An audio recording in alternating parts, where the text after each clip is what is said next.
एक बार इस डेटा को देखिए। इंडिया में हर घंटे 51 महिलाओं के ऊपर क्राइम किया जाता है। 2022 में महिलाओं के ऊपर अराउंड 4.5 लाख क्राइम रिपोर्ट्स दर्ज हुई है। इंडिया में हर 16 मिनट में एक रेप होता है। 2022 में अराउंड 84,000 महिलाओं के ऊपर असॉल्ट, करीब 32,000 rapes, around 3,300 attempt to rape, around 9,000 insult to women modesty और 248 मर्डर विद गैंग रेप्स की केस दर्ज हुई है। इंडिया के इस मैप को देखेंगे तो समझ आएगा कि किस स्टेट में कितने रेप्स हुए हैं। इस डेटा को देखेंगे तो समझ आएगा कैसे around 39% cases of murder with gang rapes और 24% केसेस ऑफ रेप्स की इन्वेस्टिगेशन अभी भी पेंडिंग है, जबकि इंडियन लॉ के अनुसार फर्स्ट कंप्लेंट लॉन्च होने के 2 महीने अंदर ही रेप केसेस की इन्वेस्टिगेशन कंप्लीट हो जानी चाहिए। और ये सिर्फ ऑफिशियल रिकॉर्डेड डेटा है। न जाने और कितने क्राइम्स अगेंस्ट वुमेन होता रहता है हर रोज, बस में, ट्रेन में, रास्ते में, पब्लिक प्लेसेस में, घरों में, जिसका कोई रिपोर्ट दर्ज नहीं होता है। और इसके चलते 14 अगस्त रात को 11:55 से इंडिया ने देखा one of the biggest protest on women safety issues and justice system. लाखों लोग कोलकाता एंड बंगाल के अलग अलग जगह में प्रोटेस्ट में शामिल हुए और जिस प्रोटेस्ट का नाम हुआ रिक्लेम द नाइट।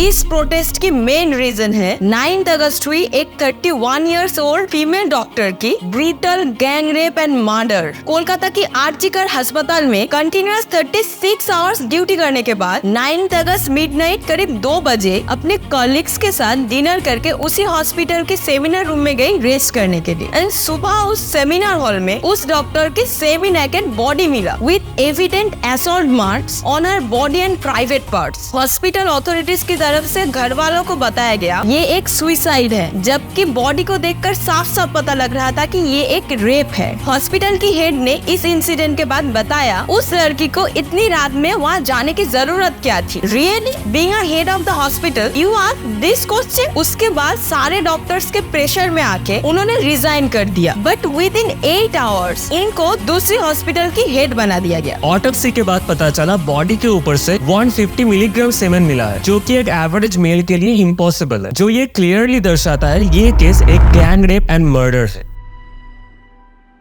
शरीर में कोई कपड़ा नहीं था, पैर दोनों राइट एंगल में मिला गया। राइट एंगल में एक पाँव बेड के इस तरफ, एक पाँव बेड के इस तरफ मिला गया।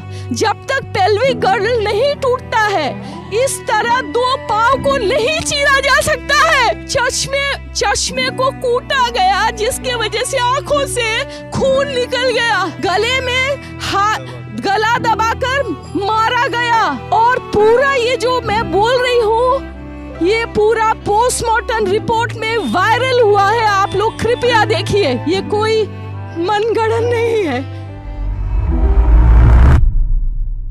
सेमिनार हॉल के पास से मिला एक ब्लूटूथ डिवाइस के जरिए पुलिस ने एक्यूज को पकड़ा, क्योंकि वो डिवाइस स्लाइटली डैमेज था और उस एक्यूज की मोबाइल से डायरेक्टली कनेक्टेड भी हुआ। सीसीटीवी फुटेज में मिडनाइट में उसका अनयूजुअल मूवमेंट्स देखा गया सेमिनार हॉल के पास, जबकि एक्यूज हॉस्पिटल का कोई स्टाफ भी नहीं है बल्कि पुलिस की सिविल वॉलंटियर है। So how can he have access to hospital seminar hall at midnight? 4-5 दिन निकलने के बाद भी सिर्फ एक ही एक्यूज को पकड़ा गया और इन्वेस्टिगेशन की फर्दर प्रोग्रेस ना देख के डॉक्टर्स और आम लोग प्रोटेस्ट करने लगे। 14 अगस्त के रात को रिक्लेम द नाइट प्रोटेस्ट के लिए लाखों लोग रास्ते पर उतर आए और जस्टिस मांग करने लगे। पूरे कोलकाता में प्रोटेस्ट होने के साथ साथ आरजीकर हॉस्पिटल में भी प्रोटेस्ट एंड वुमेन्स डॉक्टर की मार्च निकलने वाली थी, जब कुछ अननोन लोग प्रोटेस्टर की डिस्गाइज लेके रात के अराउंड 12:40 में हॉस्पिटल की प्रॉपर्टीज को डैमेज करने लगे, पत्थर फेंकने लगे और हॉस्पिटल के सामने ये प्रोटेस्ट एक कैओस बन गया।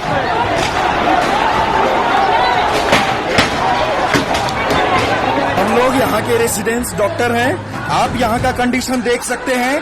हजारों के संख्या में ये मॉब आया है, हम लोग पे अटैक भी किया है और इनका मेन टारगेट है कि जो भी एविडेंस है उसको टेम्पर किया जाए। हॉस्पिटल के इंटर्न्स एंड डॉक्टर्स अपने जान बचाकर भागने लगे और एक फीमेल मार्च के दौरान ही बाहर मॉब ने हमें अटैक किया, पूरा मॉब अंदर घुस गया, हम लोग अपनी जान बचा के भागे हैं। अकॉर्डिंग टू द पुलिस करीब 40 लोग हॉस्पिटल्स पर ये हमले किए। सेवरल पुलिसमैन भी इंजर्ड हुआ। एक वीडियो भी सामने आया जिसमें दिख रहा है इंसिडेंट के बाद कई लोग एक ट्रक में जा रहे हैं। शायद ये वही कल्प्रिट्स में से है। ये केस अभी सीबीआई के अंडर आ गया है एंड बाय लॉ ये केस अक्टूबर 9 तक क्लोज हो जानी चाहिए। 9 अगस्त बॉडी मिलने के बाद घर वालों को ये सुसाइड क्यों बताया गया? हॉस्पिटल की हेड ने रिजाइन करने के तुरंत बाद उनको दूसरे हॉस्पिटल की हेड कैसे बना दिया गया? एक वीडियो वायरल हो रही है जिसमें दिख रहा है सेमिनार हॉल के पास वाले रूम्स को रेनोवेशंस के लिए तोड़ा जा रहा है। अगर ये न्यूज सच है, क्या ये एविडेंसेस को मिटाने की कोशिश है? इतने दिनों बाद भी सिर्फ एक ही एक्यूज को पकड़ा गया है, जबकि ये गैंग रेप है। एक्यूज हॉस्पिटल स्टाफ ना होने के बाद भी उसके पास हॉस्पिटल की हर जगह की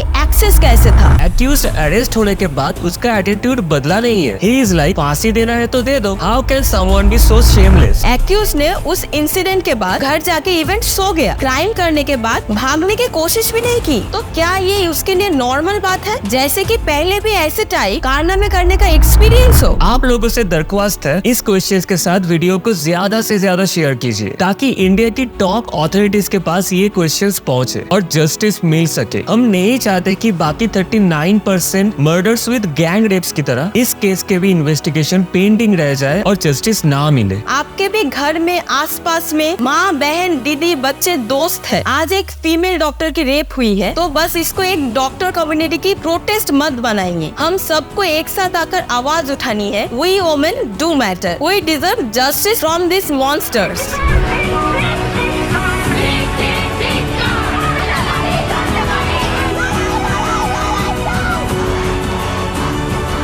If you are listening to me, I promise you that not a grain of the words I utter today is a lie.